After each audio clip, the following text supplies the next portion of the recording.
Hi, and welcome to the training videos on the self-storage syndication deal analyzer. A bit about why I created this is because I couldn't find anything on the market or anybody that created one that would share it, at least, that combines self-storage investing with the syndication model for investing. And also that included like the 3 mile saturation and your current market rates and um, the competition tab that I've developed here and all that stuff. So I will go into those later, but real quick before we get started in the spreadsheet on the lesson, first you're going to, of course, download the use case and then follow along on these lessons. Each one is a tab in the syndication deal analyzer. And then I also have some tips, tricks, and resources such as Radius Plus, city data, stuff like that, that will give you population data and stuff. So be sure to watch that too. Don't skip that one. And then you'll have the blank self-storage syndication deal analyzer, which is always the current version. So if I have updates, it'll be placed here and hopefully you'll be notified. I'm sure somehow there's a notification setting somewhere in your settings. But then, more importantly, give me your feedback and suggested upgrades. Please, I'm all for feedback and suggested upgrades or additions to the model. Say maybe you want to refinance or something like that in the loan area of this model, which is a little more complicated, but I could probably get it done. So I know somebody's going to eventually offer that. And if there's any errors, this is really important one, guys. If there's any errors, please place it in here. I'll get it fixed immediately, but put it in here so others know, others in this course know, because there are members in this course, right? So it's not just me or you, it's several people that are in this course. And so they know that there's an error in C6 on this tab or whatever. Okay, so enough on that. All right, so let's go property information. So any of the blue tabs or blue squares, I should say, blue cells are going to be input cells. That's where you're going to do your input. Okay, so first and foremost, the property information, the asking price, acreage, and then discount and concessions. Sometimes the broker will give you this in their pro formas or their current state, how much the property is, how much concessions or discounts they have or bad credit, so to speak. And again, the use case is just all made up data. So don't worry about it here, but I put 5%. So, and then go through and does it have an automated gate? Put yes or no. Is it fully fenced? These are important facts, by the way. Construction type, is it wood? Is it block, cinder block? Is it metal? What year was it constructed or constructed? What years was it constructed? Because several of them, they could be phased in. What are the driveways? Gravel, asphalt, concrete, all that stuff. What are the roof types? I encourage you to stay away from shingles unless it was brand new shingles and 30 plus year shingles. Otherwise, metal is the way to go. And then you're going to do some loan stuff up front in calculations here. So your down payment, what you think it's going to be. I usually go with a 25, 4.25 and 25, just to be on the conservative side.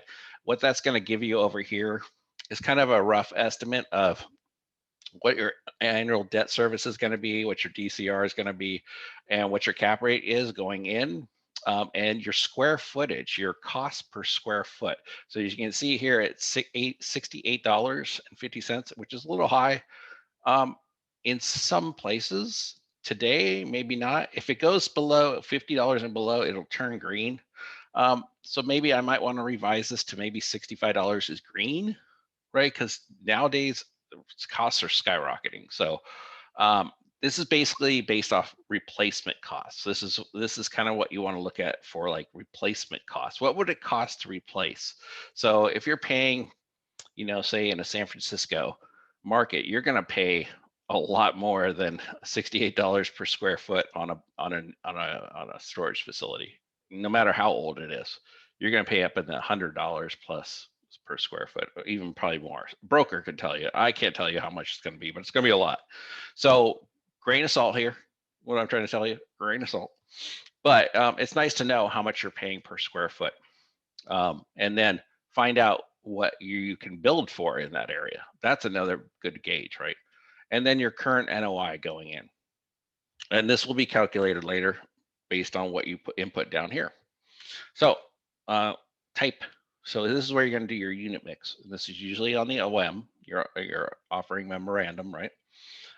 It's very important to have a unit mix and occupied units, so you know how many units there are and how many are occupied. So in this format, this is climate control. I put standard here, and you could have some parking and maybe an office space or whatever it may be, right? When you input the unit size 5 by 10, it's going to automatically calculate for you the 50 square feet. Okay. So, and all these white cells, sorry, are automatically calculated for you.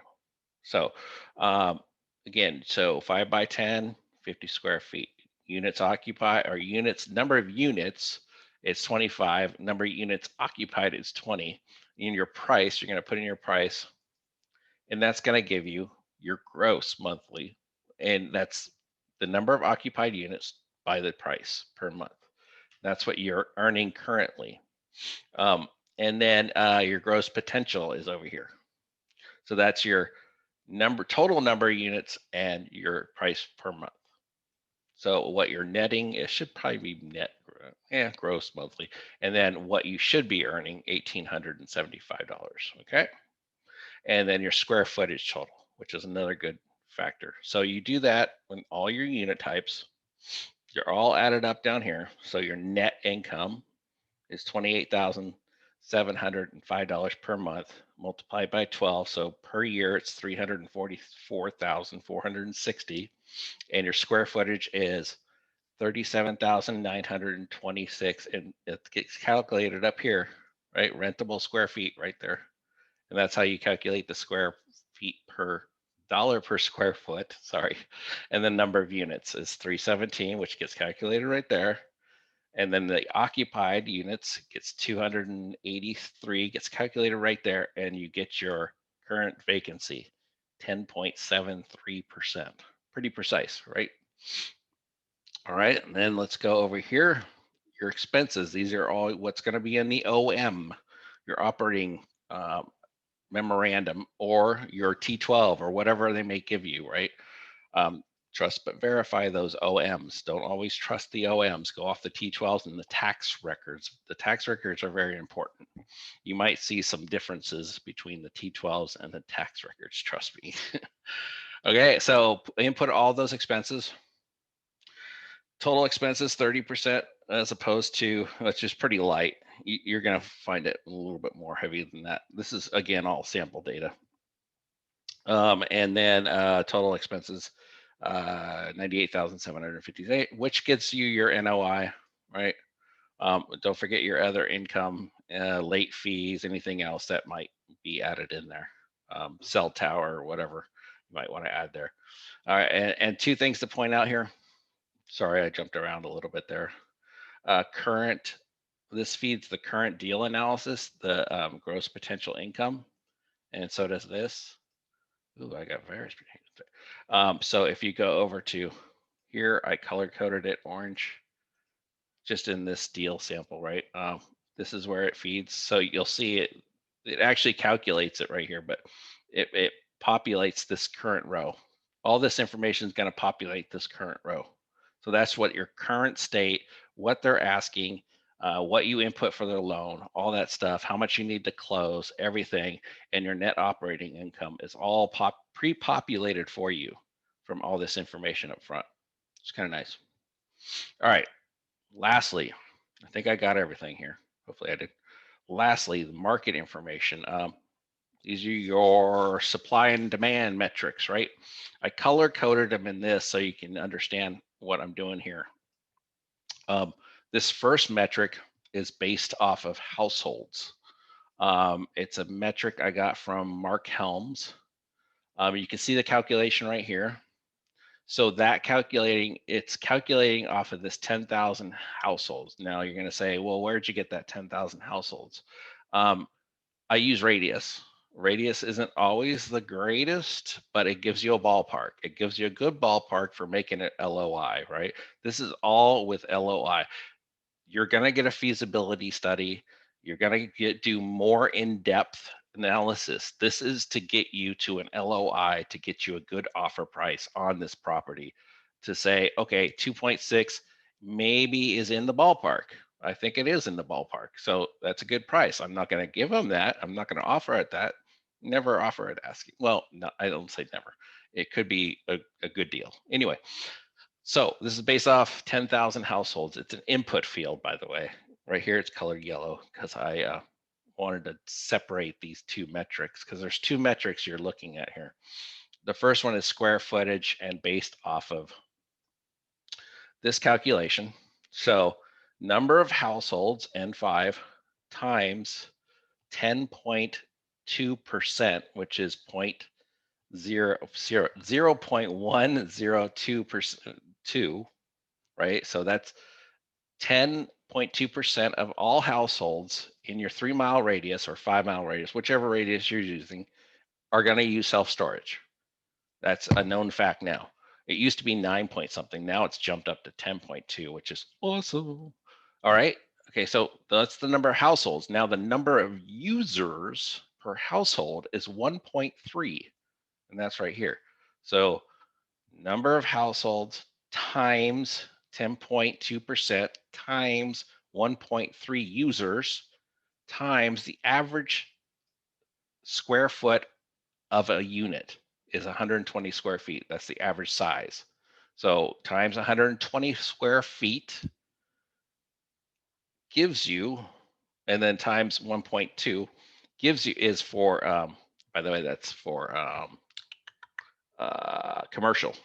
190,909 190,944 square feet of demand for those 10,000 households.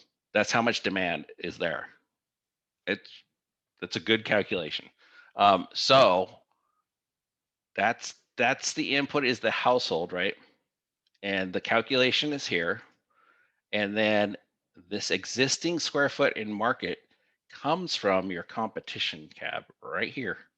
See this existing market supply, 158. So you come back over here, 158. So then the unmet square footage demand in your 3-mile, 5-mile, whatever it may be, is 32,000 square feet. So if I'm going to build a 30,000 square foot facility, I'm going to say, cool, I'm right there. I can meet that demand. There is that much unmet demand in my area. Make sense? I hope so. All right. Now the next one is based off of population per person or per capita. You'll hear this a lot, 7 feet per capita per person. That is a national average. Do not go off of that. Remember, storage is very local, very local. So always go off local supply and demand. So the input here, equilibrium, is a, you can put whatever you want, right? So you got to know your area, and you got to know, let's say 4. Now it's oversupply. So your existing square footage, it's based off population, max for equilibrium, and then what that is per capita. So existing supply and demand right now is 5.57. So if equilibrium is 5, you're still oversupplied. So if it's 6, you have some unmet demand, and that will be multiplied out to 12,346. Judging by this calculation up here, it should be right around 7, 6.7. Oops, I did the wrong. Uh-oh, did I mess it up? 6.7. I did. I messed it up. I messed up my calculation, but I could go back. This is why it's always important to file save as something different. Okay, 6.7. All these cells are unlocked, so be careful. So it's almost okay. 6.7 is your equilibrium right here. See this? 32,000, 32,000. So 6.2 is your equilibrium, and currently you're at 5.7. 5.57. So good supply, low supply. So you're good. 32,000 unmet demand. So if it's an existing facility that has occupancy issues, feel safe. You're gonna do good. You'll do well. 32,000 square feet. It looks good. I encourage you to get a professional feasibility study just in case. Always get you can get the desktop. It's like $2,500 from Bob Cooper over at Storage 101. There's several of them out there. Just ask in the forums or something like that, and we'll get you pointed in the right direction. But that completes this property information tab. It's probably the longest one. Yeah, maybe the deal analysis. But anyways, I hope you enjoyed this. Hope I didn't go too fast or if you have any questions, just ask them in the course. There's a chat feature. Yeah, and ask them there so everybody can see that's in the course and they can put in their 2 cents too. Again, I am a proponent of I don't know everything. I'm not a guru. I don't claim to be a guru. I hate those. I don't hate that word because I think we're all learning every single day of our lives. So, anyways, I'll stop now.